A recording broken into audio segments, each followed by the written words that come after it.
الحمدللہ وکفی والصلاة والسلام علی سید الانبیاء اما بعد فاعوذ باللہ من الشیطان الرجیم بسم اللہ الرحمن الرحیم الہاکم التکاثر حتی زرتم المقابر صدق اللہ العظیم وصدق رسولہ النبی الکریم اللہم صلی علی سیدنا و مولانا محمد معدن الجود والکرم وآلہ وصحبہ وبارک وسلم الصلاة والسلام علیک یا سیدی یا رسول اللہ وعلی آلک واصحابک یا سیدی یا حبیب اللہ الصلاة والسلام علیک یا سیدی یا نبی اللہ وعلی آلک واصحابک یا سیدی یا رحمت للعالمین۔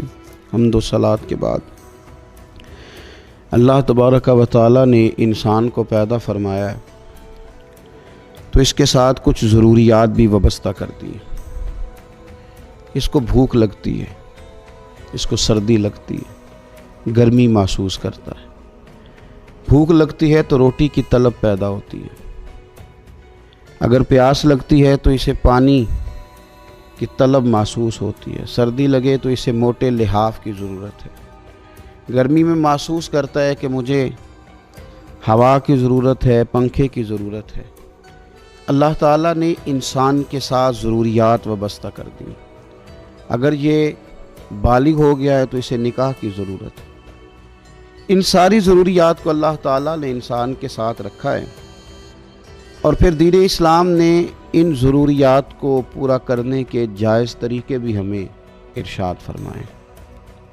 لیکن یہ یاد رکھیں کہ ضروریات اور خواہشات ان میں فرق ہوتا ہے۔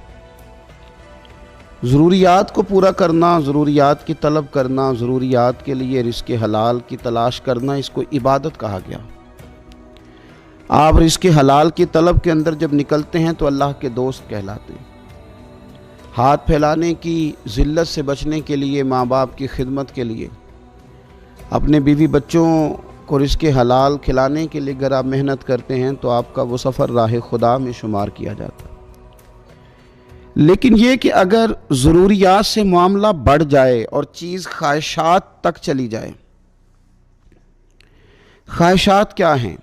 ضرورت تو یہ ہے کہ رہنے کے لیے چھت چاہیے، گرمی سردی کے چند لباس چاہیے، کمر سیدھی کرنے کے لیے سادہ اور حلال رزق چاہیے، یہ تو ضروریات ہیں۔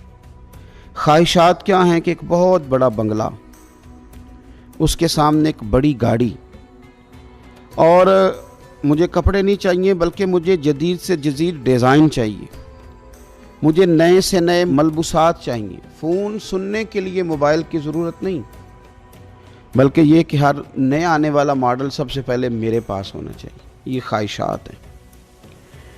ضروریات کے ساتھ تو انسان وقت گزار لیتا ہے، لیکن خواہشات اسے رسوا کر دیتی ہیں۔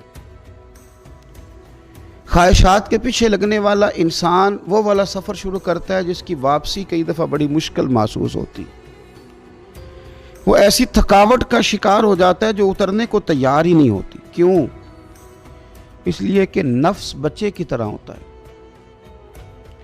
آپ اس کی ایک خواہش پوری کرتے ہیں، یہ دوسری طلب کرتا ہے، آپ دوسری خواہش پوری کرتے ہیں، یہ تیسری طلب کرتا ہے۔ پھر یہ اس ضدی بچے کی طرح ہو جاتا ہے جو آپ کی بات ماننے کو تیار نہیں ہوتا، بلکہ اس کی ضد جائز ہو یا ناجائز ہو، وہ صرف اپنی ہی ضد منوانے پہ تیار ہوتا ہے۔ میرا رب فرماتا ہے الہاکم التکاثر حتی زرتم المقابر، فرمایا مال کی طلب نے تمہیں غافل کر دیا یہاں تک کہ تم نے قبروں کا منہ دیکھ لیا۔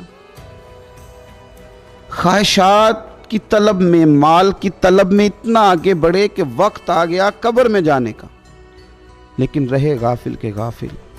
دکان کھلی رہی، نماز جاتی رہی، مال بکتا رہا اور تلاوت کے لیے وقت نہ مل سکا۔ انسان اپنے روزمرہ کے معاملات کو، دوستوں کو تو وقت دیتا رہا، خواہشات تو پوری ہم کرتے رہے، لیکن جو ہمارے ذمے حقوق لگائے گئے تھے وہ پیچھے رہ گئے۔ خواہشات کا پیالہ کبھی پر نہیں ہوتا، اور نبی پاک صلی اللہ تعالیٰ علیہ وسلم نے فرمایا دو بھوکے بھیڑیے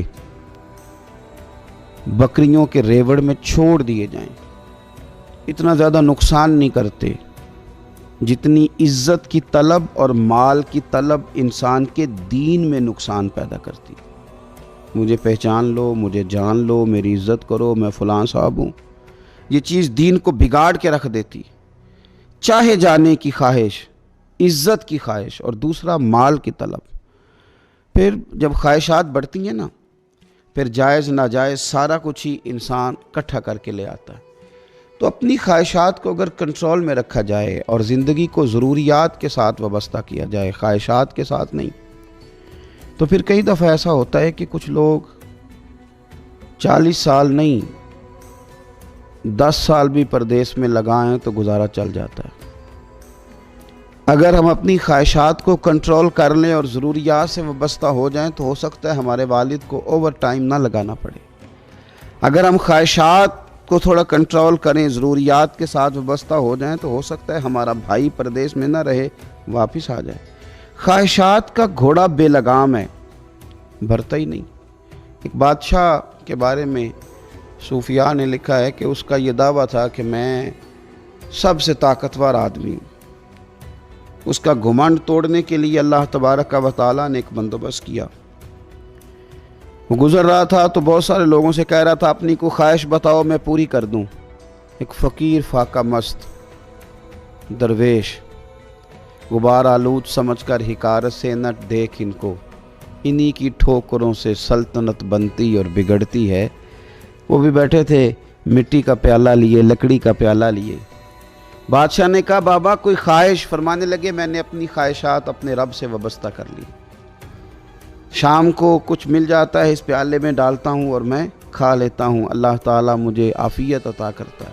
اس نے کہا نہیں، میں آپ کی خواہش پوری کروں گا، اور بڑے گھمنڈ میں کہا۔ تو حضرت شیخ نے پیالہ آگے کیا، فرمایا لو کر دو۔ اس کے جیب میں جتنی اشرفیاں تھیں بادشاہ نے ساری نکال کے پیالے کے اندر پھینکی۔ پیالے میں جب وہ اشرفیاں گر رہی تھیں تو ان کے گرنے کی آواز آ رہی تھی۔ آواز تو آئی لیکن اس درویش نے دوبارہ پیالہ آگے کیا تو پیالہ بالکل خالی تھا۔ کہا بادشاہ کچھ ڈال تو صحیح یار۔ اس نے اپنے غلاموں سے کہا لاؤ نا اشرفیاں۔ وہ بھی سارے اشرفیوں کی تھیلیاں لائے۔ بادشاہ مٹھیاں بھر بھر کے ڈالتا۔ لکڑی کے پیالے سے اشرفیوں کے لگنے کی آواز تو آتی پر وہ جاتی کہاں ہے کچھ سمجھ نہ آتا۔ اب وہ سب لوگوں کے پاس جو تھا وہ سب خالی ہو گیا۔ بادشاہ اپنے غرور میں مست تھا، اس نے خزانے سے اشرفیوں کی بوریاں منگا لی، لیکن مٹھیاں بھر بھر کے ڈالتا رہا، پتہ نہیں کہاں جاتی ہیں۔ جب بادشاہ تھکنے لگا، چہرے پر شرمندگی کے آثار ظاہر ہونے لگے، پشیمان ہونے لگا، 2 قدم پیچھے ہٹنے لگا، تو حضرت شیخ نے ہاتھ تھاما، کہا میں نے تجھے کہا تھا نا تو یہ دعویٰ کر، تو یہ دعویٰ نہ کر کہ بتائیں مجھے میرے رب تعالیٰ کے ساتھ وابستہ رہنے دے۔ تو بادشاہ کہنے لگا بابا تو نے تو آج مجھے عجیب پریشان کر دیا، یہ پیالہ ہے کون سا جو بھاری نہیں رہا؟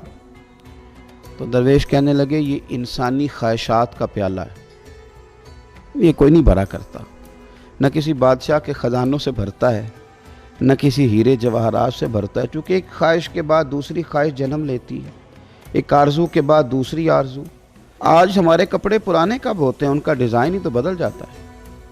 آج ہمارے گھروں کے اندر خرچہ مکان بنانے کا نہیں، وہ خرچہ تو تیاری کا ہے۔ لے کے تو بیٹھ گیا ہمیں وہ ٹیپ ٹاپ جس نے ہمارے اپنے ہم سے جدا رکھے، لیکن ہماری خواہشات مکمل نہ ہو سکیں۔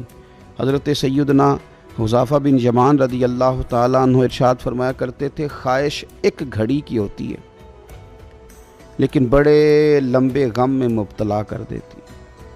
1 منٹ کے لیے تو نے خواہش کی تھی لیکن کتنے غم وہ لے آئی، اور اگر تو اس کو کنٹرول کرتا، اس خواہش کو اللہ کی رضا کے لیے چھوڑتا، تو آہستہ آہستہ تیرے لیے وقت گزارنا آسان ہو جاتا۔ مسند امام احمد بن حنبل میں میرے رسول کریم سید عالم صلی اللہ تعالیٰ علیہ وسلم کا فرمان موجود ہے۔ حضور فرماتے ہیں اس خواہش سے اللہ کی پناہ مانگو جو تمہیں عیب میں ڈال دے۔ اپنی خواہشوں سے پناہ مانگے، حضور فرما رہے، فرمایا اس خواہش سے اللہ کی پناہ مانگو جو تمہیں عیب میں ڈال دے۔ ایسی خواہش سے اللہ کی پناہ مانگنا جو ایک خواہش کرو تو پھر دوسری خواہش میں ڈال دے۔ اور حضور فرمانے لگے بے فائدہ خواہشات سے بھی اللہ کی پناہ مانگنا، جو خواہشیں تو ہیں پر تمہارا نفع کوئی نہیں کرتی، نقصان نہیں کرتی ہیں۔ 3 چیزوں سے پناہ مانگو، اس خواہش سے جو عیب میں ڈال دے، اور اس خواہش سے جو نئی خواہش میں ڈال دے، اور اس خواہش سے جو کسی فائدے کے بغیر ہی خواہش ہے۔ خواہشات پہ ایک قدم رکھیں۔ حضرت باعزید بسطامی رحمۃ اللہ علیہ سے کسی نے کہا تھا رب کریم تک جانا ہے، سفر کتنا مشکل ہے؟ فرمایا 2 قدم کا ہے، ایک قدم اپنے نفس کی خواہشات پہ رکھ لو، اگلا قدم اللہ کے قرب تک پہنچ جائے گا۔ لیکن اگر تم چاہو کہ پھر میرا دین جو ہے وہ رب چاہا نہ ہو، من چاہا ہو۔ حضرت عمر بن عبدالعزیز رحمۃ اللہ تعالیٰ علیہ بادشاہ تھے، اپنی بیوی سے کہنے لگے کہ اب ہم حکمران بن گئے ہیں، بتاؤ زیورات کے ساتھ زندہ رہنا چاہتی ہو کہ عمر بن عبدالعزیز کے ساتھ؟ حضور کیا مانا؟ فرمایا اگر تم زیورات میں الجھ جاؤ گی تو نئی سے نئی خواہش کرو گی، پھر میں بھی حلال حرام کی تمیز سے خدا نخواستہ معاذ اللہ کہیں دائیں بائیں نہ ہو جاؤں۔ یہ سب کچھ دے دو، اللہ کے راستے میں خیرات کر دے دیا سارا کچھ۔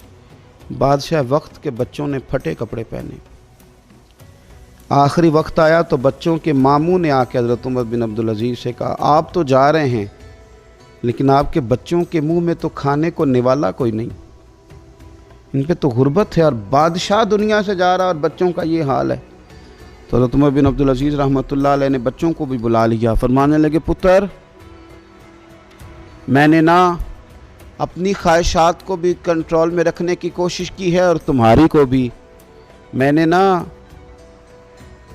تمہیں رزق حلال کھلایا ہے، بس میں نے تمہاری ضروریات پوری کی ہیں، خواہشات پوری نہیں کی، اور میں نے تمہیں تمہارا رزق کھلایا ہے، لوگوں کا چھین کے نہیں کھلایا، اس لیے کہ میرے پاس 2 رستے تھے، یا تو میں بہادر ہوتا، دوزخ سے نہ ڈرتا تو حلال حرام جمع کرتا، لیکن میں بزدل نکلا، مجھے جہنم سے ڈر آ گیا، لہذا میں نے خواہشات کو کنٹرول کر لیا اور ایسا کوئی کام نہیں کیا جو میرے اور تمہارے لیے دوزخ کا سامان بنے۔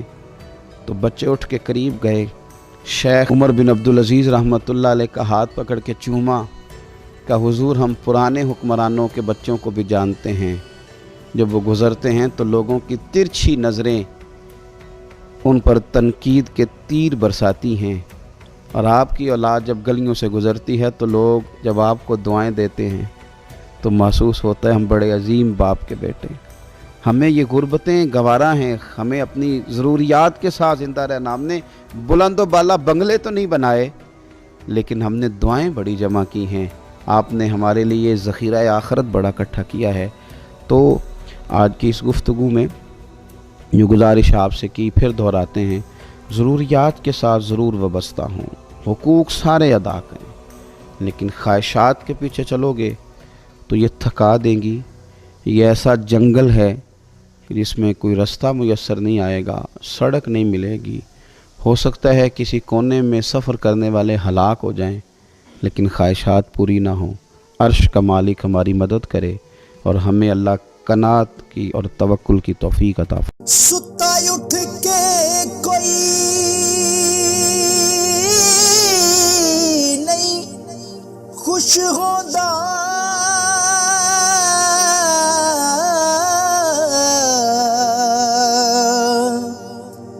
بڑے ستے جگا کے میں ویکھیا